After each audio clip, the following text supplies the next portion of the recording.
داستان آلیس و غول بزرگ. توی یک گوشه از فضا آلیس با سفینه‌اش که هنوز نمیدونست چه سرنوشتی در انتظارشه داشت سفر میکرد. یه شب که ستاره ها توی آسمون برق میزدن، سفینه‌اش ناگهان خراب شد و با سرعت به سمت یه سیاره ناشناخته سقوط کرد. آلیس با دلشوره و اضطراب از سفینه خرابش پیاده شد و وارد یه دنیای عجیب و غریب شد.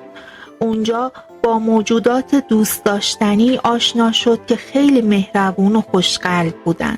اونا با آغوش باز آلیس را پذیرفتند و کمکش کردند که با محیط جدیدش کنار بیاد. همه چیز خوب پیش میرفت تا اینکه یه شایعه پیچید که یه غول بزرگ و خطرناک نزدیک روستای اونا زندگی میکنه. آلیس وقتی داستان غول رو شنید و فهمید که دوستای جدیدش در خطرن، تصمیم گرفت که حتما از روستای اونا محافظت کنه. به فکر افتاد که یه سلاح جدید بسازه تا بتونه با غول مقابله کنه. آلیس با کمک دوستاش شروع به جمع‌آوری مواد کرد. بشکه‌های اشتعالزا و بطری‌های شیشه‌ای رو پیدا کردن. آلیس با خلاقیتش مولوتوف‌هایی ساخت که میتونستن برای مبارزه با غول استفاده بشن. شب مبارزه آلیس و دوستاش با دقت و احتیاط بشکه‌های اشتعالزا رو توی محلی که غول قرار بود ظاهر بشه چیدن.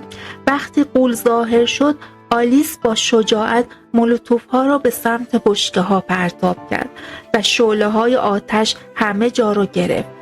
غول که از گرما و آتش حسابی جا خورده بود نتونست مقاومت کنه و شکست خورد.